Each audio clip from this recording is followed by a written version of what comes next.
Feu dans la plaine, d'Olivier Sichelski, lu par Tariq Méhani.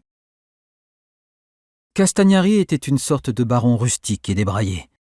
Il possédait quasiment toute la colline jusqu'à la propriété de Stan Kozinski. Il collectionnait les motos, les bagnoles et les véhicules de chantier. Pelles mécaniques, tracteurs et bulldozers marquaient son territoire plus sûrement que des clôtures. Il entretenait les chemins pour la commune et faisait des terrassements dans toute la région. Il s'était creusé une piscine et avait redessiné une partie de la colline à coups de caterpillar pour en faire un vaste camping. Outre les emplacements destinés aux caravanes, il avait élevé plusieurs maisonnettes de bois qui faisaient le bonheur des retraités hollandais en mal de nature, d'exotisme et de soleil. 2 gîtes complétaient le tableau, érigés sans permis mais ne désemplissant pas. Castagnari avait aussi des tilleuls, des châtaigniers, quelques abricotiers et un petit troupeau de Highlands qui, lorsqu'ils surgissaient dans les brumes matinales au détour du chemin, donnaient aux prairies des airs préhistoriques et garantissait à son propriétaire un statut d'éleveur lui donnant accès à quelques subventions de la lointaine Europe. Avec ses mains larges comme des pattes de dogue allemand, cet homme hirsute à la dégaine d'ours savait tout faire. Il reçut Stan dans la pièce qui servait de réception au camping. Au mur trônait le portrait grand format d'un American Staff.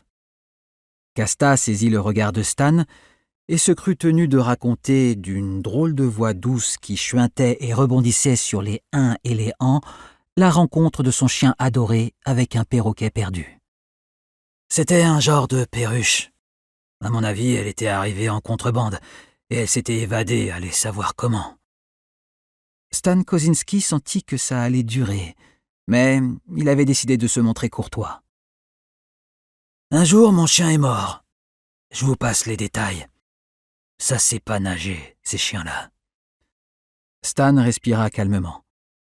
Il sentait le moment où l'oiseau allait imiter le chien pour consoler l'homme qui l'avait recueilli. Pardon de vous interrompre, mais quelqu'un a ouvert un chemin chez moi. Vous êtes au courant? D'un chemin, oui. Chez vous, je sais pas. Il commence à côté de l'aire de nourrissage, marqué en bleu. L'aire de nourrissage était une petite clairière clôturée qui comportait en son centre une sorte de bac de ciment auquel était scellé un épais anneau métallique. Il arrivait qu'une bête meure d'une chute, d'une maladie ou d'une attaque de loup. Dans ce cas, les éleveurs, après avoir photographié le lieu du crime, toute tête perdue par la faute du loup donnait droit à une indemnité, attachaient le corps à l'anneau d'acier pour que les rapaces les en débarrassent. D'abord des corbeaux qui se contentent des yeux et de la langue, leur bec n'étant pas assez puissant pour transpercer la peau d'une bête. Ensuite, les vautours fauves, qui débarquent en bande et mangent la totalité de la viande en quelques minutes. Enfin, les gypaètes, qui s'occupent des os. C'était moins cher que de faire venir un équarrisseur dont le camion ferait des dizaines de kilomètres pour emporter la charogne jusqu'aux abattoirs de Sisteron, alors que les oiseaux feraient le travail gratuitement. Ah, ouais. Je savais pas que c'était chez vous. C'est vous qui avez ouvert ce chemin? C'est moi, oui.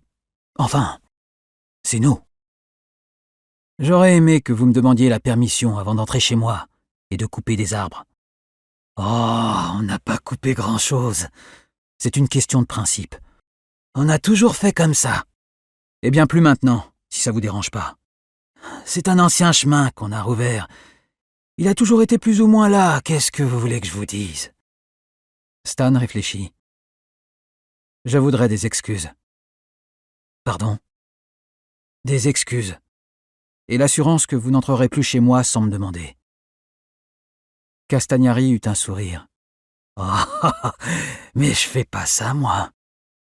Il avait dit ça comme un commerçant disant qu'il ne vendait pas d'appât, de papier de verre ou de câbles de frein.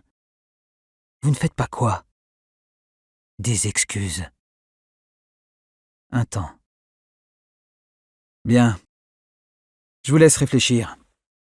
En attendant, personne ne passe par chez moi. Si vous voulez chasser vers Montget, vous ferez le grand tour. Et si vous avez quelque chose à me dire, vous savez où me trouver. En partant, il crut entendre encore un incrédule. Des excuses.